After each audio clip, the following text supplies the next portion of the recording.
네, 여러분들 그 빌드업이라는 말을 아실 겁니다. 빌드업. 빌드업이란 우리가 건물을 쌓아 올릴 때처럼 기초도 놓고 그 위에 기둥도 놓고 벽돌을 하나하나 올려서 쌓아 올려서 집을 완성해 가듯이 뭔가를 만들어 가는 과정을 우리가 빌드업이라고 이야기하죠. 목표를 위해서 뭔가 우리가 정해놓은 그 목표를 위해서 차곡차곡 하나하나 쌓아가는 과정을 빌드업이라고 하고, 이 과정이 잘 이루어져야 좋은 결과가 있는 거예요. 빌드업은 그냥 단순히 뭔가 사건 발생 과정을 기록해 놓는 예를 들면 역사 기록과 같은 그런 의미와는 조금 다릅니다. 의도를 가지고 하나씩 쌓아 올려가는 것을 의미해요. 그런 면에서 이 빌드업이라고 하는 것은 일종의 계획과 같다라고 할 수도 있겠습니다. 우리가 좋아하는 드라마, 영화, 소설 같은 이 스토리의 구성에 있어서도 이 빌드업이 매우 중요해요. 우리가 흔히 명작이다라고 표현하는 드라마나 영화나 이런 소설들은 이 빌드업이 굉장히 탄탄한 작품들을 우리가 명작이다라고 이야기를 합니다.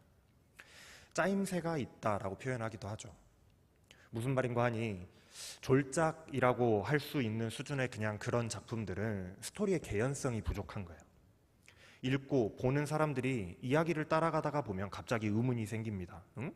갑자기 이런 이야기가 튀어나온다고? 중간에 뭔가 이야기가 이게 사라진 듯한 그런 느낌을 받고 아무런 개연성이 없이 갑자기 막 사건이 발생하고 주인공이 아무런 신호도 없이 갑자기 막 사랑에 빠지고 이러는 스토리의 작품들은 우리가 명작이라고 부르지 않습니다. 그런데 우리가 진짜 명작이다라고 평가하는 작품들을 보면은 그 속에 개연성, 이 짜임새가 너무나도 탄탄하다라는 거죠.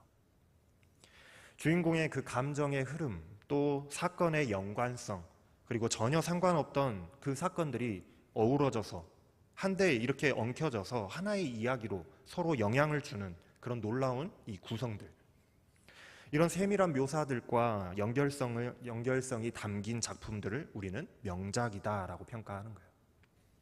한마디로 이 스토리의 그 시작부터 끝까지 이 빌드업이 차근차근 차곡차곡 잘 쌓여가는 작품을 우리는 명작이다라고 평가하는 것입니다. 그래서 우리는 누군가가 상황을 딱딱 만들어가면서 뭔가 자기가 원하는 것을 만들어가는 것을 볼 때에 이렇게 표현하곤 하죠. 야, 빌드업 오진다. 이게 이렇게 이어진다고? 소름 돋았다라고 표현을 해요. 오늘의 말씀의 제목이 하나님의 빌드업입니다. 이 말씀 제목에 숨겨진 의미는 하나님께서 계획을 가지시고, 하나님이 어떠한 계획을 가지시고 목표를 위해서 하나씩 이 사건을 쌓아가시는데, 마치 우리가 명작의 이 스토리 구성을 보듯이 정말로 한치의 오차도 없이 차곡차곡 쌓여져 가더라는 거예요. 우리가 계속해서 지금 사무엘상을 묵상해 가고 있습니다. 그리고 오늘이 사무엘상 이제 마지막 31장의 말씀인데, 이 말씀을 계속 제가 묵상하면서 불현듯 이런 제목이 떠올랐어요.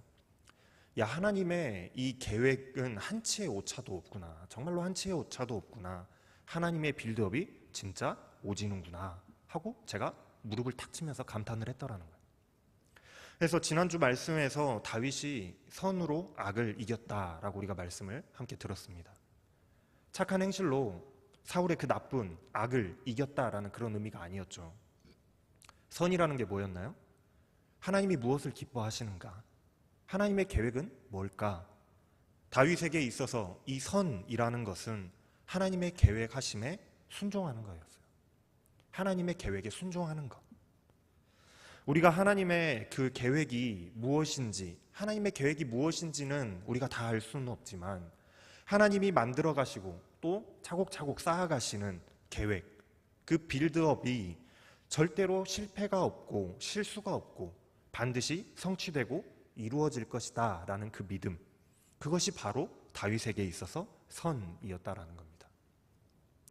그래서 다윗 자신이 충분히 사울 왕을 죽일 수 있는 기회가 여러 번 찾아왔음에도 불구하고 다윗은 이 원수와 같은 사울 왕을 죽이지 않고 살려줬어요. 그냥 살려줬잖아요. 여러분 이때 다윗이 사울 왕을 살려주면서 했던 말 여러분들 기억하시나요? 다윗이 이런 말을 하죠. 지난주 말씀 26장 10절 말씀입니다. 다윗이 또 이르되 여호와께서 살아계심을 두고 맹세하노니 여호와께서 그를 치시리니 혹은 죽을 날이 이르거나 또는 전장에 나가서 망하리라. 다윗이 지금 사람들이 절호의 기회다, 이거는 사울을 죽일 수 있는 진짜 절호의 기회다라고 말하는 그 부하들에게 이렇게 이야기를 하는 거예요. 내가 하나님의 기름 부음 받은 왕을 죽이는 것은 하나님께서 기뻐하시지 않는 일이다. 그러니 내가 사울 왕을 죽일 수 없다. 그러나 내가 죽일 수는 없지만 그러나 하나님께서 사울 왕을 분명히 심판하실 것이다. 사울 왕을 하나님께서 쳐 죽이시거나 또는 죽을 날이 속히 오게끔 하시거나 그것도 아니면 전장에서 패배해서 죽게 하시거나 하나님께서는 어쨌든 간에 분명히 사울 왕을 어떤 방법으로든 심판하실 것이다 하는 그 믿음이 다윗에게는 있었다라는 거예요. 다윗은 그것을 믿었습니다. 내가 내 손으로 죽이지 않는다고 할지라도 하나님께서는 반드시 그를 심판하시리라. 그것이 바로 하나님의 뜻이고 하나님의 계획이고 하나님이 그것을 기뻐하시는 일이다라는 거였어요. 다윗은 정확히 언제, 어떻게, 하나님의 계획이 어떻게 이루어질 것이다 라는 것은 알지 못했습니다. 잘 몰랐어요.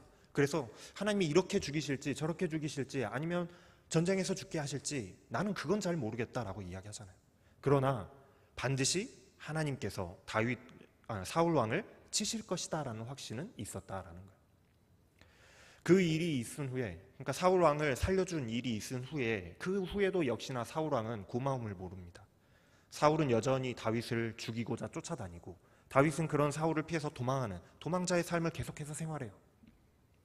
그래서 다윗이 사울을 피해서 블레셋 땅으로 망명을 가게 됩니다. 그리고 그곳에서 가드왕의 그 아기스의 신하가 되기로 해요. 골리앗의 이 고향인 가드로 피신을 갔으니 블레셋 사람들이 다윗을 얼마나 의심스럽게 쳐다보면서 견제했을까요? 블레셋 사람들은 저 다윗이라는 놈이 도대체 무슨 수작을 부리려고 우리에게 또 다시 찾아왔을까 의심했을 거예요. 우리가 북한에서 탈북자 한 사람만 넘어와도 아주 철저하게 국정원에 끌려가서 조사를 받잖아요. 며칠간 조사를 거치고 난 다음에 그러고 나서 또 사회에 나와서 생활하면서도 수년간 지켜보고 조사하는 것과 같이 블레셋 사람들은 그런 다윗을 자기들에게 망명한 이 다윗을 계속해서 주시하고 지켜보고 있었을 거라는 겁니다. 이전에 다윗이 미친 척하면서 혼자서 그 가드에 숨어들었을 때와는 달리 이번에는 다윗이 600명이나 되는 군사들을 거느리고 이 가드로 망명을 했기 때문에 더 위험한 거거든요. 600명이나 되는 군사들이 적군을 품고 있다면 얼마나 위험하겠어요. 물론 다윗과 사울의 관계를 모르는 건 아니었습니다. 다윗과 사울이 이 원수의 관계라는 것을 이 블레셋 사람들이 모르는 건 아니었어요. 그래도 자신들의 적이었던 이 블레셋의 정말 큰 적이었던 이 다윗을 한순간에 그냥 믿어주기에는 너무나도 위험한 인물이었다라는 거예요. 그래서 다윗은 아기스 왕에게 자신에게 나에게 따로 성읍을 하나 주시면은 제가 당신들이 불안해하지 않도록 그 성읍에 가서 내가 살면서 당신의 신하의 역할을 내가 다 하겠노라고 그렇게 요청을 하는 거예요. 그때부터 다윗은 시글락이라고 하는 성에서 살게 됐습니다. 그래도 여전히 블레셋 사람들은 다윗을 이 의심의 눈초리로 계속 바라보고 있어요. 그래서 다윗은 자신이 나는 배신자가 아니라 충성된 신하다라는 사실을 증명해야 되는 증거를 보여줄 필요가 있었다라는 거죠. 이 블레셋 사람들에게 안심을 시켜줘야 될 거 아니에요. 내가 당신들을 배신하지 않을 겁니다라는 안심을 시켜줘야 될 거 아니겠어요. 그래서 다윗이 아기스 이 왕의 신하가 되었다라는 거는요, 왕을 대신해서 전쟁에 나가서 전투를 대신 싸우는 그 장수가 되겠다라는 것을 의미합니다. 그래서 다윗이 증명하기 위해서 블레셋 이외의 여러 이방 민족들을 토벌하는 일을 하게 되는데 그술 사람들을 토벌하기도 하고 기르스 사람을 토벌하기도 하고 아말렉 사람들을 토벌해서 다윗이 그것을 증명하기 시작해요. 그러나 이 다윗의 토벌 대상에는 이스라엘의 그 성읍들, 유다의 성읍들은 하나도 껴있지, 거기에 들어있지 않았다라는 겁니다. 이스라엘은 공격하지 않았다라는 거예요. 그래서 이런 점들이 블레셋 사람들이 의심의 눈초리로 쳐다보고 있는데 이스라엘 사람들을 공격 안 하면 의심을 받을 거 아니겠어요. 그래서 다윗은 혹시라도 그것이 소문나게 될까봐 토벌을 하게 되면, 이방 민족들을 토벌하게 되면 단 한 명도 살려두지 않고 다 죽이는 그런 치밀함까지 보입니다. 왜 그랬냐 하면은 다윗이 이렇게 약탈을 하고 돌아올 때마다 항상 아기스 왕이 다윗에게 물어봤던 것 같아요. 오늘은 어디를 침략했는고? 하고 이렇게 물어봤던 것 같아요. 그러면 다윗은 항상 이스라엘과 유다 지파의 마을들 그리고 성들의 이름을 대면서 내가 그곳을 토벌했노라고, 그곳을 약탈했노라고 그렇게 대답을 했다라는 겁니다. 다윗은 자신의 나라 이스라엘을 공격한 적이 한 번도 없어요. 또한 그렇게 할 생각도 없었습니다. 하지만 그래도 지금은 아기스 왕과 이 블레셋 사람들의 의심을 피해야 되는 상황이다 보니 닭 잡고 오리발 내미는 것과 같이 그렇게 거짓말을 하면서 내가 이스라엘을 공격하고 왔습니다 라고 하면서 위기를 하루하루 모면해 가고 있었다라는 거죠. 마치 자신의 그 모국인 이스라엘과 이 완벽하게 적대관계가 되어 있는 것 같이 그렇게 꾸몄다라는 거예요. 그렇게 여러 번 횟수가 반복될수록 아기스 왕이 이제는 다윗을 온전히 믿기 시작하는 겁니다. 그래, 다윗은 믿을 만하다. 다윗의 계획대로 아기스 왕이 어떻게 믿기 시작했냐면 이렇게 이야기하고 있어요. 다윗이 자기 백성 이스라엘을 공격하고 미움을 받게 되었으니 이제 영원히 내 부하가 될 것이다. 아기스 왕이 믿기 시작하는 거예요. 그렇게 아기스 왕이 다윗을 완전하게 신뢰하게 되었을 즈음에 블레셋은 다시 한번 이스라엘과 대규모 전투를 치르기 위해 출정을 합니다. 당연히 아기스 왕의 장군들도 이 아기스 왕의 장군 중에 한 사람인 이 다윗도 함께 출정을 하게 되겠죠. 이스라엘과 전투를 치러야 되는 상황이 찾아오게 된 거예요. 지금까지는 잘 피해왔는데, 거짓말로 잘 피해왔는데 이제는 빼도 박도 못하게 가서 아기스 왕과 다른 그 블레셋의 방백들이 지켜보는 가운데서 이스라엘과 전투를 해야 되는 상황이 찾아왔더라는 거예요. 이번에는 어떻게 핑계댈 구실이 없습니다. 왜냐하면 이 가드 왕만 있는 게 아니에요. 아기스 왕만 있는 것이 아니라 블레셋 7성읍들의 모든 그 블레셋 군사들이 함께 모여 있는 자리였기 때문에 그렇습니다. 그래서 오히려 그 자리에서 만약에 다윗이 무슨 핑계를 대고 제가 배가 아파서 집에 갈게요 이러면 오히려 의심을 받을 거 아니겠어요. 그런데 그 자리에서 하나님의 계획은 참 오묘했더라는 거예요.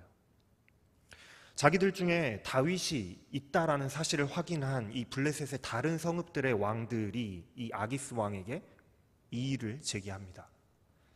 다윗은 이스라엘의 장수라는 거예요. 다윗은 이스라엘의 장수다. 이스라엘이 칭송하는 위대한 장수인데 지금은 다윗이 비록 망명해서 우리들 가운데 있다라고 하지만 그것이 위장 전술인지 어떻게 하냐라는 거예요.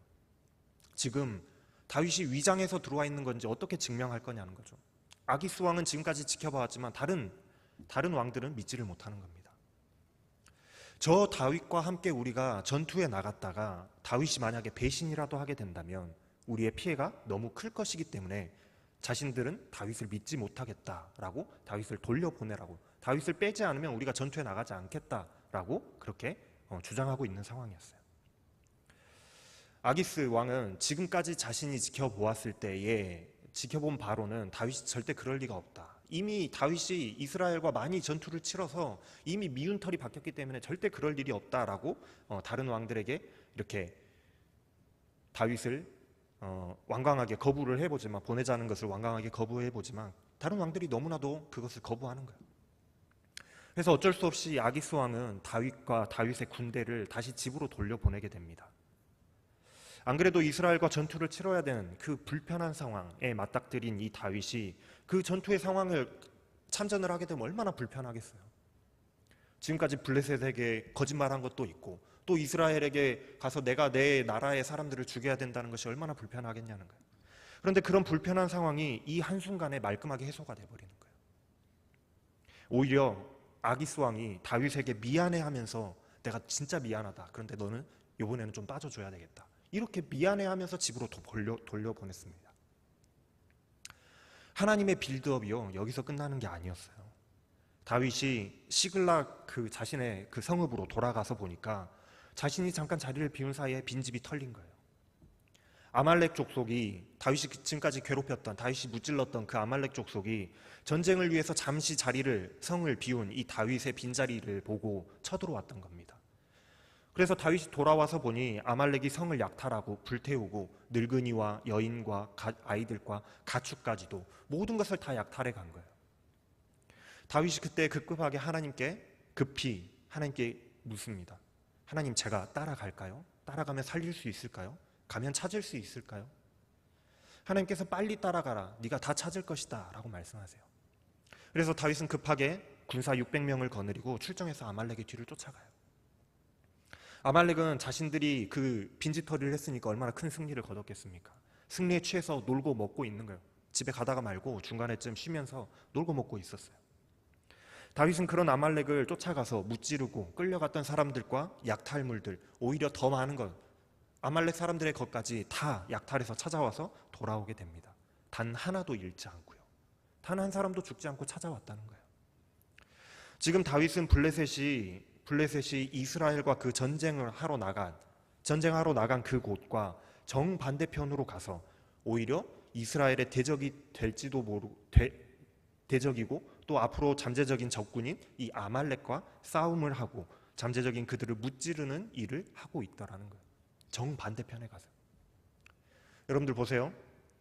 이스라엘과 전쟁을 해야 되는 껄끄러운 상황에서 피하면서도 블레셋의 의심도 피할 수 있었고 이스라엘의 대적인 아말렉을 무찌를 수도 있었던 너무나도 시기적절한 상황이었던 거예요. 너무나도 상황이 오묘하게 들어맞습니다. 왜냐하면 다윗이 이 전쟁, 블레셋과 이스라엘의 전쟁에서 제외된 것은 이스라엘과 블레셋이 크게 맞붙게 되고 이 전쟁에서 이스라엘이 또 대패하게 되고 이 전쟁에서 사울이 죽게 되거든요. 사울이 그 전쟁에서 죽어요. 만약 다윗이 그 전투에 나가게 됐더라면, 누군가가 막아서지 않아서 다윗이 그 전투에 나가게 됐더라면 어쩔 수 없이 이스라엘과 싸워야 했을 테고, 그렇지 않으면 반대로 블레셋에게는 엄청난 의심을 받게 되었을 텐데 말이죠. 그러나 이러나 저러나 얼마나 불편한 상황이었겠냐는 거예요. 이스라엘에게도 불편하고 블레셋에게도 불편한 상황이었을 거라는 거죠. 중간에 끼게 되는, 샌드위치가 되는 상황이었을 거예요. 그러나 하나님은 그런 불편한 상황을 피하게 해주셨다라는 겁니다. 일종의 하나님께서 알리바이를 만들어 주신 거예요.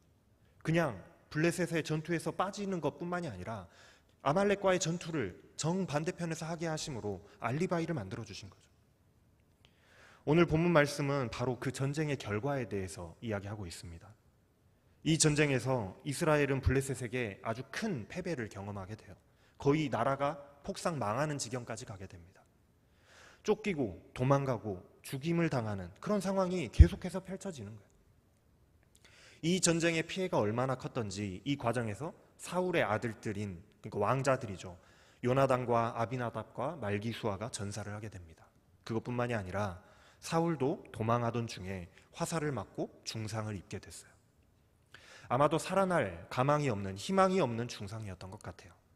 그래서 사울은 자신이 죽게 될 것을 직감했습니다. 이미 사울이 이 전투에 출전하기 전에 무당을 이용해서 죽은 사무엘의 영혼을 불러올려서 자신의 운명을 물어봤거든요. 사무엘은 너와 너의 아들들이 죽게 될 것이다 라고 이미 예언을 했어요. 그래서 사울은 이미 자신의 죽음을 알고 있었습니다. 예견하고 있었어요. 그래서 자신의 무기를 담당하는 그 보좌관에게 적들의 손에 내가 죽을 수는 없으니 그들에게 욕보이는 것이 내가 너무나도 두려우니 나를 죽여달라라고 자신의 보좌관에게 이야기를 하는 거예요. 그러나 일개 병사가 어떻게 자신들의 왕을 쉽게 죽일 수 있겠어요? 그게 무서운 거예요. 차마 두려워서 칼을 빼지 못합니다. 차마 두려워서 칼을 빼지 못하는 이 병사를 보고 사울은 자기가 스스로 자기의 칼 위에 스스로 엎드려져서 이렇게 죽게 돼요. 자결함으로 그 죽음을 맞이하게 됩니다. 사울이 죽는 것을 보고 그 옆에서 그 무기를 들었던 병사도 그 옆에서 스스로 자살해서 자결해서 죽는 것으로 이 전쟁이 끝이 나요. 다음 날 이 시체만 가득한 전장에 이 블레셋 병사들이 시체들 속에서 무기나 갑옷이나 옷이나 좋은 것들이 있으면 약탈해 가기 위해서 이 시체를 뒤지고 다니는데 사울의 시체를 발견하게 됩니다. 이스라엘 왕의 시체를 발견한 그들은 사울의 머리를 베어 머리를 잘라냅니다. 그리고 사울의 갑옷을 벗겨서 이스라엘 그 왕의 죽음을 그리고 자신들의 승리했음을 알리기 위해서 이 머리를 블레셋 사방 땅으로 보내서 그것을 전했다라는 거예요. 아마도 사울의 그 머리를 들고 전령이 블레셋의 그 7 성읍들을 돌아다니면서 승리의 소식을 알리면서 다녔던 것 같아요. 그리고 남은 사울의 그 머리만 그렇게 보내고 남은 시체는 벳산 성벽에 매달아 놓고 갑옷은 아스다롯이라는 우상의 신전에 전시를 했습니다. 우리가 이겼다라는 거예요. 사울은 이스라엘의 그 최초의 왕이었지만은 그 마지막이 얼마나 비참한 죽음을 맞이했는지를 우리가 이 말씀을 통해서 알 수가 있어요. 결국에는 다윗은 자신의 손으로 사울을 심판하지 않았습니다. 끝끝내 다윗은 자신의 손으로 사울을 죽이지 않았어요. 하나님이 심판하셨습니다. 다윗의 말대로 하나님께서 사울을 심판하셔서 전쟁에서 패배하여서 죽음에 이르게 하셨더라는 사실이에요. 이렇게 10년이 넘는 기나긴 다윗의 그 도피 생활이 끝나게 된 겁니다. 오늘 말씀을 보면서 우리는 모든 사건이 지금까지 이루어졌던 그 모든 사건들이 하나같이 맞물려 있음을 알 수가 있습니다. 그 모든 사건들이 하나하나 떨어진 사건들이 아니라 하나하나 너무나도 잘 연결되어 있는 맞물려 있는 말씀이 그 사건들이라는 것을 알 수가 있어요. 다윗이 블레셋에 망명하게 된 것도, 또 전투에 나갔지만 블레셋 왕들이 반대하게 된 것도, 돌아간 성읍이 약탈당한 것까지도, 그리고 그 전쟁에서 사울이 죽게 된 것까지도 말이죠. 더 크게 본다면 다윗이 골리앗을 쓰러뜨렸던 것에서부터 시작해서 사울이 다윗을 질투하게 되고, 다윗이 도망자가 되고, 사울이 죽고 다윗이 왕 위에 오르는 것까지도 모든 것이 차곡차곡 쌓여가는, 하나님께서 차곡차곡 쌓아 올리신 하나님의 빌드업이었다는 것입니다. 다윗의 도망자 세월이 10년, 길다면 길고 절대 짧다고 할 수 없는 이 긴 세월이지만은 그 긴 세월 동안 하나님께서는 한시도 잊지 않으셨다라는 거예요. 또한 한 채의 실수도 없이 모든 사건과 시간들 속에서 차곡차곡 하나님께서는 쌓아 올리셨고 반드시 그 계획하신 하나님의 뜻을 이루셨다라는 사실입니다. 그 결과가 오늘 말씀에 나타나고 있어요. 사랑하는 여러분, 다윗의 인생을 빌드업 하셨던 하나님께서 우리의 인생 또한 빌드업 하신다는 사실을 여러분들이 잊지 말고 믿으시기를 바랍니다. 하나님의 빌드업은 한 채의 실수도 없어요. 하나님께서는 우리 삶의 모든 순간들, 모든 사건들마다 마치 벽돌을 쌓아 올리듯이 그렇게 하나하나 차곡차곡 쌓아 가시는 중이십니다. 지금은 비록 우리의 인생이 다윗이 그 도망하던 10년의 세월과 같이 너무나도 견디기 힘들고 고통스러운 기나긴 기다림의 시간일지는 몰라요. 그렇게 기다림의 시간처럼 느껴질 수는 있습니다. 그렇다고 할지라도 우리는 하나님의 뜻을 다 알 수가 없어서 하나님이 이렇게 하실지 아니면 저렇게 하실는지 아니면 완전히 새로운 방법으로 우리를 인도해 가실는지 알 수는 없습니다. 다윗도 하나님의 뜻을 온전히 알지 못했잖아요. 그래서 하나님이 이렇게 하실는지 저렇게 하실는지 알지는 못한다고 하잖아요. 그러나 다윗은 한 가지 사실을 확신했습니다. 뭐였죠? 하나님께서는 반드시 약속하신 바를 이루시리라, 목표를 이루시리라 하는 그 믿음이었습니다. 여러분, 우리가 이해할 수 없는 긴 기다림과 고난의 시간 속에서도 하나님께서는 우리의 인생을 디자인하시며 계획하시며 만들어가고 계시는 중이시라는 사실을 여러분들이 잊지 않으셨으면 좋겠어요. 하나님께서 나를 향해 계획하신 바가 분명히 있으십니다. 반드시 있으세요. 그리고 하나님이 정하신 때가 반드시 있습니다. 여러분들을 향한 계획과 정하신 때가 있다라는 거예요. 그날, 그 계획, 그 뜻을 위해서 하나님께서는 오늘도 우리의 인생을 디자인하시며 하루하루 쌓아가시며 빌드업해 가고 계시는 하나님이십니다. 그리고 하나님의 그 때가 이르게 된다면 하나님께서는 반드시 하나님께서 계획하신 바를 이루어 주시는 하나님이십니다. 기다림이란 너무나도 힘들고 지치는 걸 줄 압니다.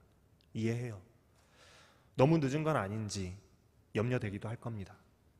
또한 하나님께서 나를 잊어버리신 건 아닌지, 내 기도를 하나님께서 잊어버리신 건 아닌지 염려될 거예요. 저도 그렇거든요. 저도 늘 불안하고 걱정되고 염려가 돼요. 그러나 하나님께서는 실수하지 않으시는 하나님이라는 사실을 늘 기억합니다. 우리에게 약속하신 그 하나님의 계획과 뜻을 잊지 않으시고 반드시 하나님 이루시는 하나님이라는 사실을 믿는 저와 여러분들이 되기를 바랍니다. 하나님께서 다윗과 약속하셨고 또 결국 사울을 심판하시고 다윗을 왕으로 세우셨던 것과 같이 우리의 인생 또한 하나님의 약속에 따라 반드시 세워주실 줄로 믿으시길 바랍니다.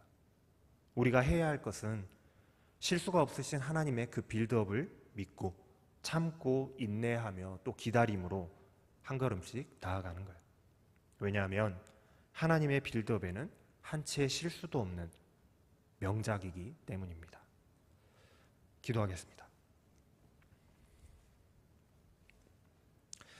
사랑의 하나님, 우리의 인생이 매일같이 고민과 고난의 연속일 수도 있고 매일같이 기다림의 연속일 수도 있지만 하물며 그것까지도 하나님의 계획 안에 있고 하나님의 빌드업의 과정에 있음을 깨닫게 하여 주셔서 다윗과 같이 믿음으로 영광의 날을 기다리며 살아가게 하여 주시옵소서. 실수가 없으신 하나님의 그 빌드업을 믿고 신뢰하게 하시고 하나님의 뜻이 완성되는 그 날에는 다윗과 같이 기쁨을 맛보는 자들이 다 되게 하여 주실 줄 믿으며 소망 가운데서 살아가는 자들이 다 되게 하여 주시옵소서. 감사를 드리며 우리 주 예수 그리스도의 이름으로 기도합니다.